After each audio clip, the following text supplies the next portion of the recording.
Ongi etorriak, M saiora, amatasunaren inguruko podcast honetara. Bertan, gai ezberdinak jorratzen ditugu beti amatasuna eta feminismoa ari daukagula. Eta gonbidatzen zaituztegu gurean geratzera, gaurkoan oso ere elkarrizketatu interesgarria dugulako gurekin, bai.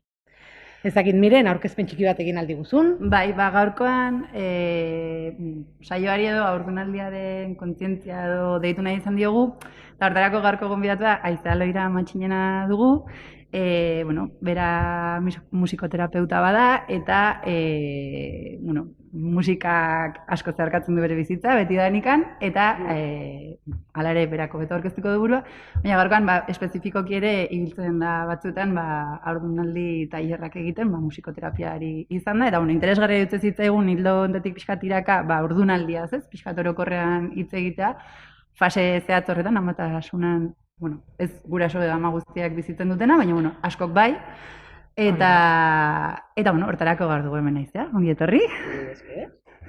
Zer modu zaude, Aizea? Bueno, ongi, testu inguru berri batean. Tari, nik sobera ez dut, sakondu nahi izan duzera artizberan, beti galdetzen egarelako, egia da pixkat errepikakorrak izaten egarela, baina interesgarria dut zaigu bakoitzak edo gonbidatu bakoitzak zuen burua nola aurkeztuko zenuten galdetzea. Zuk nola aurkeztuko zenuke gaur eta hemen zure burua. Aizea naiz. Bizitza maite duen pertsona bat, emakumea, harro gainera. Uste dut munduari ekartzen aldiogula mundua bizigarriago izateko giltza. Kidea, laguna, ama ere banaiz, haurretan erabe baten ama, eta musikaria, edo musika bizitza zeharkatzen du, nire bizitza zeharkatzen du betidanik. Bai, gaur esaten nuen, egin edugula haurdunaldi prozesua gehien bat, ezakit, hori galdetzen genizun, ez? Pixkat, nola uste duzu bizu dugula ama bihurtzeko prozesua den haurdunaldi hori edo, gaur egun? Ezakit, oraintzuk azalduko duguzu pixkat hobeto, baina egia da, zerbait oso haurdunaldi baten evidentena, ez? Tripa bat handitzen ikustea dela, eta ikuspegi fisiko agian bai dugula nahiko presente, ez? Haurdunaldi horrek suposatzen duenaz. Baina oroar, uste duzu kontzientzia batetik bizi dugula haurdunaldi hori? Bueno, nola bizi dugun, aldugun bezala. Ez dago bi haurdunaldi berdin aurkitzerik. Haurdunaldi bat baino gehiago izan dugun pertsonek ere, izan ditugu modu desberdinean. Pentsa pertsona desberdinek. Orduan, molde bat eta modu bat ez dago, eta ahal bezala. Ez? Ahal bezala bakoitzak. Ikuspegi fisikoa gaienduta dagoela, bai, zeren haurdunaldia prozesu bada. Azkenean, eraldaketa prozesu bada bizitzan, horretarako ditu zenbait aste. Ez da egun batetik bestera, egun batetik bestera enteratzen zea igual haurdun zaudela, baina gero badago hor, ezta? Prozesu bat. Eta prozesu horretan aldaketak ematen dira maila desberdinetan. Maila fisikoan aldaketak ematen dira oso evidenteak dira, gainera, batean osasun sistema arduratzen da asko zurekin, ez da, frogak egin behar ditugu, neurtu behar dugu hau, aurraren pixua, aurraren neurria, zur bakoitzaren neurria nolakoa duen, egingo dugu testa ikusteko zuri ere azukraren analisiak egingo ditugu hainbatetan, ez? Gero gainera oso evidentea da, azten zela, orduan, fisikoki hori alde batera ustea ezinezkoa da, zeren aldaketak ematen ari dira, baina aldaketak ez dira bakarrik hortik ematen. Fisikoki ere esango nuke, beste aldaketa garrantzitsu batzuk ematen direla, bat azoru pelbikoan, eta dela pixka bat alde batera gertatzen dena, gelditzen dena, perineoan ere bai, eta ezurduran eta gorputzaren, bizkarrezurraren, posturologia guzti horretan, eta hori pixka bat alde batera gelditzen da ere bai, ez da, medikoen arretaldetik. Oseak, fisikoari erreparatzen zaio eta zaintza hor ematen du pila bat dagoela batea, baina... Baina gauza konkretu batzuekin, ez? Pixua, azukrea, ez? Bai, baina egia da, ez dela ere derrigorrezkoa edo oso maizentuten zer modu zaude. Hori da, protokoloarekin lotuta daudenak, ongizatearekin zenbateraino daude lotuta. Orduan, gehiago sartuko zeren fisikotik, justo, guretzako emakume bezala garrantzitsuak izan daitezkeen puntu batzuk, kasuen alde batera gelditzen dira. Baina, anekdotikoki, aipatuzako zeru pelbikoaren, ez? Eta nik uste, gaur egunik bai badut pertzeptzia, behintzat haurdunaldi prozesu bat edo amatasun biologikoa bizitu duenak, ja kontzientzia handiago bat badagoela, baina ja hor, bizipen horretara iristen batera, ez? Baina hau egia da, anekdota gisa entzun izan duelako beste podcast batzuetan, ez? Askok, erditu ostean entzun dugula lehenengo aldiz, eta ni hor sartzen naiz, zoru pelbiko terminoa lehenengo aldiz gure bizitzan, ez? Eta denan, gihar bat, ez? Okerrez banago, oso garrantzitsua emakumen Bizitza guztian zehar. bai. Bueno, hori da. osea, pertsonen anatomian oroar, baina bai, barne organo guztiak eusten ditu, azken batean, bai, eta bueno, funtzio garrantzitsua dauka, bai. Hortaz, bai, eta gertatzen da. Eta ez bakarrik haurdunaldian, edo egon daitezkelako horrelako aroak non esfortzu askoz handiagoa egiten duen. Jo, kirolarien kasuan adibidez, osea, ez egotea zoru pelbikoaren zaintza bat, ez da, inpaktu handia duten kiroletan, edo kontzientzia bat, nik uste dut, edo pentsatu nahi dut, geroz eta hobeagoa zela, ez, zentzu horretan ere, bai. Baina, bueno, galdera Bai, pero ikaspegi fisikoa. Baditula bere ikuspegi fisikoa, hobekuntza posibleak. Bai, baina, bueno, hartzen da pixka bat, ez, kontutan edo. Baina, klaro, haurdunaldi prozesuan badaude aldaketa gehiago, psikologikoki eta emozionalki aldaketa daude. Pentsamenduak izatea nola izango da, bestea gertatzen ari zait, nola da, galderak izatea, zalantzak izatea, emozioak ere askotan izaten dira intentsoagoak, hormonalki dagoen jario horrek, hortan laguntzen duelako, orduan, intentsitate horrek ere egiten du, batzutan, gauzak bizitzeko modua, beste era batean izatea, edo intentsoagoa izatea simplemente. Gero gertatzen da ere, bizitzaren aldaketetan, oroar, estresa eta antsietatea sortzea gertatzen aldeen zerbait dela. Eta ez bakarrik haurdunaldian, bidaia bat egitera goazenean, begira esperientzia positiboa dela, gogoa dugu, gainera nahi dugu tokira goaz, baina ordura jartzen gara, ez? Orduri jartzen gara, eta hori sentitzea oso arrunta da, orduan, haurdunaldia aldaketa bat den bezala, hori sentitzea ere gerta daiteke, eta gainera, intentsitatea handiago sentitzen balin baduzu, hor ere aldaketa daude nola baitere, ez? Sozialki ere aldaketa daude. Askotan gertatzen da, ordun gelditzean, zenbat ordun dauden, ez? Beti egon dira, akaso, baina zutara fijatu, ez? Eta asten zara igual fijatzen, horren motxilan eramaten du, bestea, nola moldatzen da, begira, ez? Asten zara gehiago fijatzen, zeren sozialki ere, beste talde bateko kide izaten asten zara nola baitere, ez? Eta gertaliteke behar izatea, beste haurdun dauden pertsona edo familiekin espazioa partekatzea, edo zure bizitza soziala ere, pixka bat eraldatzea, zure beharrak ere beste batzu direlako, eta agian orain arte izan duzun sarea, beste etapa batean dagoelako, besterik gabe. Eta gero bestea da espiritualki ere bai aldaketak ematen direla. Energetikoki, alde batetik, gertatzen ari dena zure gorputzaren barnean izugarria da, osea, bizitza bat eraikitzen eta sortzen ari zara, ezta? Orduan, hor gertatzen ari den guzti hori energetikoki oso potentea da, eta baita ere hitz egiten da amaren konstelazioa, zedor aldaketa badagola, ez? Azkenean, alaba izatetik, ama izatera iragaten zara, eta nola baitere gure existentziaren kate begian, beste kate begitxo bat, ez? Sortuko bagenu bezala, eta hor eraldaketa bat ere dago. Orduan, prozesu horretan aldaketak maila guzti horietan ematen dira, maila horietakoren batean izan daiteke modu indartsuagoan edo ahulagoan, baino eraldaketa da azkenean, eta Ama naturak ematen digu epe bat, naturalki, fisikoki, prozesu bat ematen dena, eta zuk aipatu zuen bezala beste parametro batzuetan ere bai, gaur egun bizi dugun mundu zero hontan, aprobetxatzen dugu prozesu hori, badugu kontzientzia, hartzen dugu espazioa, haurdunaldiak ekartzera torren guzti hori bizitzeko. Gustatzen zen esan espazioarena, ez? Eta oro bizitzan hartzen dugu espazio hori, esan nahi dut. Ditugun tarteak, ez? Nolabait ere edatzen ditugu, zabaltzen dugu espazio hori hartzeko, zenbateraino martxa arruntean eta zenbateraino haurdunaldian. Hori pixka bat norberaren esku dagoen zerbait da. Bai, tartetxo labur bat edo zabal bat izan, edo nola hartuko duzun zuren denbora, edo nola nahi duzun eraiki edo bizi zure. Hori, eta guztiz pertsonala dela, baina uste dut gainera ere beste saioren batean aipatu izan duela, nire kasuan lehenengoan pandemia gurutzatu zitzaidan, eta nik esatut nire kasu pertsonalean nik eskertu nuen, ez? Egia da, gelditze horrek, mundua gelditze horrek, baimendu zidala, aukera eman zidala, agian, gehiago disfrutatzeko gertatzen ari ziren aldaketa guzti horietaz, disfrutatu nitun, eta igual gehiago txipan jartzeko, benetan ematen nahi zen aldaketa guzti horren kontzientzia bat hartzeko, ez? Baina egia da ikusten dut, hori, baina nire agentozenean, ez? Mundu honetan bizia dela estresakin, lan erruminatuaren karga, ezakitze, eta hor, gainera hitz egin izan dugula ere, gaur egun dauden eredu horietan, ez? Badagola superwomanaren hori, zuk alduzu denarekin, eta jarraitu ezakezu zure karrera profesionala nahi baduzu aurrera ematen ezakitze.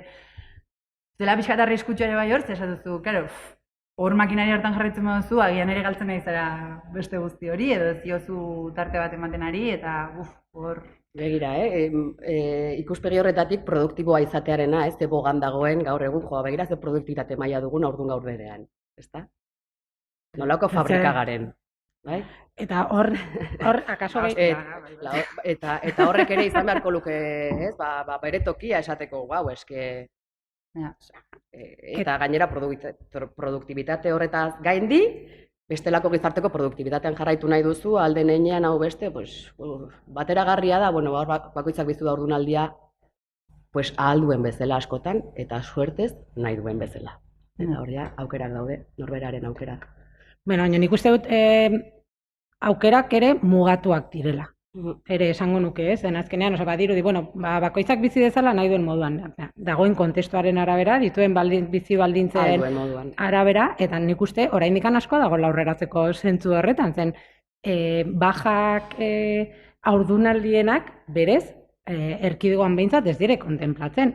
Zure medikoak jarri behar duzula mina ezakindun. Normalan ziatika duzula edo dena delakoan. Neri gertatu zitzaidan propio, bigarren haurdunaldian, hilabete baten faltan, berez, edozein momentutan erditu daitekela, autonoma bezala negoen, mutuara jun, eta, baina, ez duzu zer, zu haurdun zaude, haurdunaldiaren gauzak dituzu, eta baina tira nekatua nago, beste mokordo super txiki bat, lanean jarraitzen nun, ez, eta ni gustora egin dut lan, nire aukeren artean, berez, lan nahiko bokazionala, jornada erdiz, ondo nengoen, etzen, hola, baina nekatua nengoen. Jo nintzen, nekatua nengoelako, benetan, pixutxo egiten zian, eta tipua, hola, nezet, eskerrak sartu zen erizain bat, emakumea, esan zian. Baina, hemen txebertan eduki dezake, orain txebertan, emaiozu baja ja, hola esan zian, baina, zuak izu zer den hau, ez du minik izan behar, erditu daiteke hemen, eta bidali behar duzu lanera, eta eman zidaten. Baina ez bada sartzen emakume hori hor, tipoak mutuakoak, ez da osakidetza, edo sistema publikoak, zen hor bai, nik gerora, sistema publikoan bai, errexago bezala, ez, nik ezakit nola ez den kontemplatzen lehenago lan guztietan, ez soilik, akaso arriskua duten lanak edo, ez? Ostra, eta aukera izatea, aukeratu alizatea.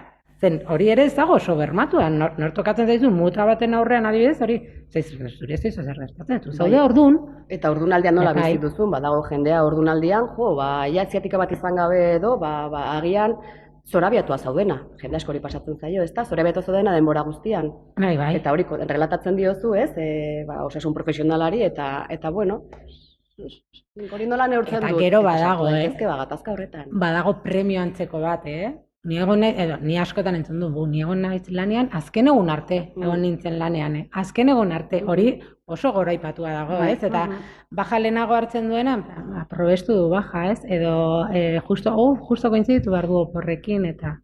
Zoina de bi estremoak ere, ez? Bai, badago, bade bi estremoak nik uste, ez? Eta, nik aipatu zenetik hori, bai, igual nabarmentzaz, baina hori, azken urtetan egin dugun prozesuetan ama feminista taldekin eta bada eskakizun oso konkretu bat, eta justo hori, ez? Osea, ez dela existitzen baja baten kontzeptu bezala haurdun egotera. Eta begira badela pixuzkarrazi bat, eta jende asko gertatzen joan, baina beti jo behar da aitzaki gezurretara bat, ez? Eta hori sistemikoki onartua dugu eta normalizatua dugula, eta da, zergatik ez da existitzen baja por embarazo, punto, ya está, ez? Ez, haurdun dago, eten aldu, ez, lehenago. Kao, hori ze suposatuko zuen enpresetarako, lan mundurako, ez? Osa, ze oztopo... Bueno, baina amatasunaren afera eta haurdunaldian hasten den zerbait, naiz eta ez haurdunaldietan ere, ama izan daiteken, edo, bueno, beste kasuistikak ere kontuan hartuta. Bueno, feminismotik, niko espero dut, eta ari gara, geroz eta gehiago, ez da, guzti honetaz, eta bueno, gure borroka bat ere izan beharko da.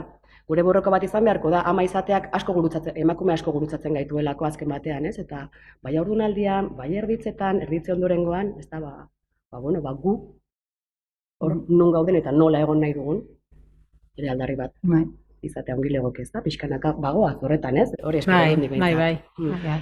Eta hori, eta lehen aipatu nena da, ze, ontaz ere aritu gara lehenagotik, baina daudela bi estremoek edo neko paradogikoak dela, edo premiatzea amatasun eredu Superwoman horren baitan, hori azken egunen arte aurdun egonda planean aritu naiz, edo kontrakoa hitz egiten egon garena, gaixo baten pare kokatzea emakume ordun bat, ez? Osea, kontu, ezin duzu ezer egin, eta hor epaiaren monstro handia, ez? Erretzea erabakitzen baduzu, edo txirrindan ibiltzea erabakitzen baduzu, edo dena delakoakin, ez? Como, batean hor bai zara, ezakit, gaixo zauden pertsona bat, ez? Bueno, baina agian, nik ez dut nire medikoa ezagutzen. Eta ezagutu dut agian haurdun nagoenean, eta ez ditut analitikak egin, pues bueno, agian ez naizenan, ia inoiz, baina orduan, bapaten haurdunaldia, zema jendire gertatzen zaio, ez da, egin berrituzu hainbatero, dago jarraipen bat, eta iruditegi konstiente horretan kokatzen zaituzte, ospitalera jumarzea erditzea, noiz juten gara ospitalea gaixo gaudenean, eta medikura ez gaudenan ongi. Orduan hor, badugu agian horrelako asoziazio bat, ez da, kontuz. Egia da, justo, erditu da nire inguruneko neska bat, eta pasatzen, pixka bat, egokitu da zitzaion data hori edo, ez? Eta noizko, ez, hor barruan goxo, ez, hori, eta esaten, momentu batean gerturatu eta egin zian nola, eta ni, zemat aldiz, kontatu duzu berdina, eta. Bueno, orain erditzarekin izango dituzu ez 15 egun, Hola, ez, erditza kontatzen, ez dakitzer, eta akaso, badirudi karga bat, baina ni erditzaren kontua batzutan ere norbait hiltzen zaizunean inguruan bezala, momentuan egiten zaizula oso pixutsua hortaz hitz egitea, eta errepikatzea relatu, baina akaso badu ere zentzu sozial bat, zakit, den ere majara da pixka bat, baina zu ere kokatzeko, kontatzeko, eta gero ja askatzeko, ez? Hori ez, tanatorioaren, ez dakit, zergatik egin dudan, junez oso urruti. Baina jaiotzeta eriotza elkarlotu. Bai, azken zubiak dira. Beno, bai, ez, baina, eta nintzateke jungotan, ez, momentu ondan ez ditut indarrik horretarako. Baina, nostra, behar duzu. Badu zentzu sozial bat elkartzea jendearekin egunean bertan, eta hitz egitea, eta egun horiek intentsioak izatea, alde batetik gero ez kontatu behar izateko, hemendik 3 hilabetetara zen. Oraindik zaude eta igual mugitzen dizkizu gauza batzuk edo ez, ja egin duzu hor. Eta beste alde batetik, akaso, ere laguntzen dizulako nahi gabe. Hombre, izaki soziala gara, beharra dugu partekatzeko, beharra dugu sarerako. Gauza da horrelako kasuetan, galdetzen dizkizutenean galdera berdinak, edo ateratu delako, edo orduan zaudela, enteratu direlako hainbat pertsonek, esan zenbateraino dago hor partekatze bat. Aipatzen zen honez, haurdunaldia badela bien prozesu bat. Bai. Hori da, ama edo erditu behar duen gorputzaren prozesua, eta barruan dagoen aurrena, azkenean hor gakoa edo lotura da, ez? Hortaz hitz egiten aritu ginen behin, eta lotura hortan musikak asko egin dezake. Musika zitza egingo nuke, ez? Bai. Eta aurrari begira, amari begira, azkenean musikak egin dezake, musika gaitasuna dauka gure emozioekin edo gure bizipenekin konektatzeko, eta aurrun dagoen ama bezala, konpainia edo lagungarri izan daiteke, ez? Baina aurrarentzat beste era batean da, zergaitik alde batetik kontuan hartu behar delako aurrak nola jasotzen duen kanpo mundua, estimuloen bidez jasotzen du munduan gertatzen dena, sentsazioen bidez azkenean, ez? Jasotzen dugu gertatzen dena, eta aurra baditu 3 bide kanpo mundueko informazioa jasotzeko nola baitere. Bata da entzumenaren bidea, entzumena organo bezala garatzen hasten da, 10. astetik aurrera, sabel barruan dagoenean, 16. astean frogatu dute erreakzionatzen duela estimulo sonoroetara edo esaten dena, 20. astearen buelta erantzuten duela estimulo horiei, 25. astean hasten da bere burmuina garatzen jasotzen duen hori prozesatzeko moduan, eta esaten da 25. astean heldu baten tankeran garatua dagoela entzumena hortaz, bada zentzumen bat sabel barruan martxan dagoena. Orduan aurrak zentzumen horren bidez kanpo mundua pertzibidezake.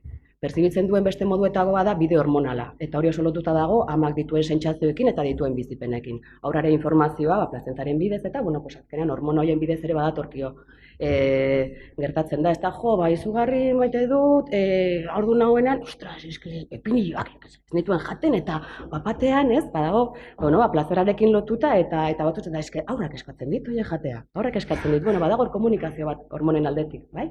Ere bai. Eta aurrak hortikan jasotzen du ere bai informazioa, eta jasotzeko hirugarren bidea da bide sensitiboa. Lotuta dagoena, bere gorputzaren bidez sentitzen duenarekin. Eta hor vibrazioa, pues, garrantzitsua da ere bai. Zergaitik, aurra inguru urtar batean dagoalako, ura oso iragale ona delako, eta sentitzen duen vibrazio horrek ere, kanpo munduarekin harremantzeko edo estimula jasotzeko bide ematen dio. Orduan zer gertatzen da, musika vibrazioa dela, entzumenaren aparatua ere hor garatua dagoela, eta gero ama ere hor sartuta, hormona sistema guzti horrekin, amaren bizipenak ere eragina eduki dezakela beragan. Eta musikak eragiten aldu faktore guzti hauetan, eta niretzako hor jarriko nuke lehenengo plano batean amaren ahotsa. Zergaitik, entzun dugu denok, ez da, ordunaldean musika oso onuragarria da, eta irudi bat, ez, horrelako sabela, eta kaskoa jarrita, eta Mozart jartzen bali badiozu, bueno, gero... Agian sensitiboki vibrazio aldetikan, grabeak bat ziren, eta gero franja handiagoan sentitu dezake vibrazio hori, baina hormonalki ama, dago kaskoa jarrita, eta ez bediotu suposatzen aurrarentzako esperientzia ez da hain esanguratsua. Eta entzumen aldetik, iristen zaiona, daude hor kapa desberdinak, eta kontutan euku behar dugu Sabel barruan izugarrizko soinu paisaia badagoela. 60 dezibeletako soinu paisaia bat, barruko soinu guztiak, baina ahotsa berriz ere aipatuko nuke hor zergaitik. Ahotsak, azkenan aurrari kontatzen, kantatzen, esaten diozunean, badagolako hor, berarekin lotura bat, eta zure hormona batzuk jariatzen dira harreman horretan, eta aurrari hori iristen zaio. Gainera, entzuten ari da, eta sentitzen ari da vibrazioa. Ezurrak vibrazioaren oso iragale onak dira. Eta gure ezurdura ere oso bitxia da, ikusten duzu, imaginatzen duzu gitarra baten forma nola baitere, ez da? Eta gure resonantzia kutxa bezala aldakak izugarriak dira. Gainera, ordunaldiaren momentu batetik aurrera, aurra posizio zefalikoan jartzen da, burua beraka, posible da, ez jartzea ere bai. Baina orduan, soinu esperientzia, are potenteagoa da. Orduan, ahotsa, niretzako giltza izugarria, eta ez dara konstienteki kantatzen eta berari egon behar, balin bazaude, ederki. Baina ja hitz egite hutsarekin, lotura sendotzen ari zara. Askotan hitz egiten dugu soinu bidez, lehendabiziko laztanak ematen aldizkezula aurrari, ez? Nago, pentsatzen nire semea, nire txikiak klabelito zentzuten zarregoitzako abez batzarekin. Elako kontak, bai, noski, bai. Eta ni berez hori pentsatua, ez nintzen horren kontziente, ere onartuko dut, horren beste ez, eta zenbatgarren astean entzuten duten, eta baina ni bai, momentu batean, pentsatzen, pentsatu dute, zaharren mundu batetara etorriko. Ez? Ez dute paitzen, zula sai. Ez, noski ez, esaten nuen, karo, ahots asko, denbora guztian ezak zer, eta bai hori noiz behin pentsatu nuen, ostra, ze, karo, ahotsak entzute, ez dute ikusten, noski, edo horren... Baina gero soinu horiek lasaitzen aldute, eta hori ere frogatu dute, ikerketak egiten, ez da, aurrak Sabel barruan daudenean, eta gerora, nolako erreakzio duten. Kontatuko izut oso kasu bitxi bat, zegoen emakume bat garbitzailea zena, eta aspiradora pasatzen, ematen zituena egunean hainbat orduz. Adibidez aurro horrek, aspiradoraren soinu edo entzuten zuenan lasaitu egiten zen. Horrelakoa gertatzen dira, baina amaren ahotsarekin ere, guzti hau ematen du ez dakigula, baina hau dena badakigu. Igual ez diogu hitza jarri edo ez dakigu konstienteki, baina badakigu ze aur bat negarrez dagoenean zer egiten da. Zein da daukagun irudia eraikia aldenetan jarri? Pixka bat bulunkatu, Sabel barruan bezala, papa, bihotzatuten ere eta ahotsa sartzen da hor ere bai. Eta hau dena badakigu. Badakigu, berez. Inkonstienteki azkenan egiten dugula. Bai, eta bestearena, pila bat. Bai, bestearena pila bat. Kartzeko eta... Beno, eta amaitzen jungo gea. Baina, igual, azkeneko galde eta azkenezko jo bainoen, pixkat, zire tailerretan, zaitu dugulako, tailerretan helburu konkretu batzuk lantzea dituzu hitz egin dugu guzti honekin. Bueno, badaude 3 helburu orokor edozein tailerretan. Egia da gero dauden pertsonen arabera, agian beste helburu batzuk, ez da, azaleratu daitezkela, baina lehenengo helburua da amaren ongizatea handitzea. Bigarren helburua da, hau bien arteko aurra eta bere arteko lotura sendotzea, eta hirugarrena da, aurraren garapenean laguntzea. Kontziente izan da, entzumena ere, martxan dagoen sistema badela. Oso aukera eta hori denbora baldin mazute. Bai, gogoa eta ez, pixka bat entzun da ez, ostra, hau, gustatuko litzaidake bizitzea, edo nire kabuz ere ingo ditute gauzatxoak, edo, kontzientzia izatea, ez? Batzutan azkenan mundu azkar eta zoro honetan. Ez da inbeste denbora. Ez da inbeste denbora behar dena. Baina batzutan ez dakigu intentzio dit nola jarri denbora murritz batean, ez? Eta giltzak behar ditugu, Entzun, nunbaiten entzun, hori, bai. Eta azkeneko galderak, bai? Bai, azken galdera laburrak egiten diguna, baina gero batzutan ez kostatzen da. Venga, saiatuko gara labur. Zure kasuan, ze gustatu izanen litzaizuke jakitea ama izan aurretik. Zerbait deskurritu zen astean, hau kontatu izan balidate. Begira, ama izan nintzenetik, esaten nuen zerbait zen hasieratik gainera, eta bain ere pentsatzen dut, erabaki hori pixkat inkonstiente puntu horrekin, ez? Osea, dena jakin gabe, esan nahi dut, batzutan gertatzen da, ez? Asko dakizunean gehiago kostatzen dela, ez? Dena jakingo banu, eta jaz bakarrik haurdunaldiaz edo erditzeaz, edo gero hazkuntza prozesu guztiaz, ez? Orduan, Orduan hobeto ez jakin izan agatzu batzuk. Eskertuko nituzke, adibidez, orain askoz gauza gehiago dakizkita haurdunaldiaz edo erditzeaz edo hazkuntza prozesuaz, esperientziak berak eman didanaren gaitik, baina baita ere, alor honetan ere bai lanean aritzen naizelako, ez? Orduan, ni dakizkidan gauza asko, lehenengo haurdunaldian jakin izan banitu, eskertuko nuke ere bai. Eta zen superbotere izatea gustatuko litzaizuke? Pentsatut ardura handiegia izango litzatekela. Superbotere bat izatea, ze super ardura, ez? Ja, bai, karo, super, bai. Zega nahiko ardura, eta super ardura bat izateko modun. Dena super. Dena super, hori da. Baina, askotan amesten dut ere gustatuko litzaidakela bizitza musikal bat balitz. Hori izango litzateke txikitatik pentsatu dudan zerbait, eta hori izan nire superboterea, osea, berezko zerbait. Baina egitea horrela tlak munduan, eta egun bat musikala dena. Zeona. Ez nire, estenak, ez da, horrela, ez da, batean hor gaude, ez da. Musikal batean bizitzen egotea tengabean, ez? Eta ze aldarri mai gaineratu nahiko zenuke gaiarekiko? Nik uste du saretzea garrantzitsua dela gure artean, jakintza individuala kolektibizatzea, garrantzitsua dela, horretarako espazioak sortzea, eta, badakigunez sistema ez dela horretan arduratuko, guk hartu beharko ditugu espazio horiek, eta horrela pixkanaka, geroz eta gizartekoago bihurtu, ez? Oso, ondo. Eskerrik asko iztea, amaitzeko, gomidatu guztiei ari dizuegu maskara edo antifaza oparitzen, kukiak, baina, hau pixkat eme saioa denez, superreme poterea edo, mediokridadearen kontzeptuaren mai gaineratzeko, azkenean txikitasunean dena delako, omentzeko edo gora aipatzeko modukoa. Aipatu nahi dut, izango bali maitugu ikusle finak agian konturatu izan izatela konbidatu batzuei agian antzi egin zaigula ematerena, baina jakizue gerora denek eraman dutela beraien antifaza etxera. Baina pixka desastra gara, baina gaur bai gogoratu gara, zaizea hau ziretan, eba duzu zulo batzuk egin eta superheroi bat izan, ez superwoman, baina nahi duzu motatako eta mila esker. Itxutzeko ere bai dugu, eta batzutan ez dago gaizki, Ez dago gaizki. Eskerrik asko eta... Mila esker, bai. Oso gustora. Bai. Eskerrik. Aio. Aio.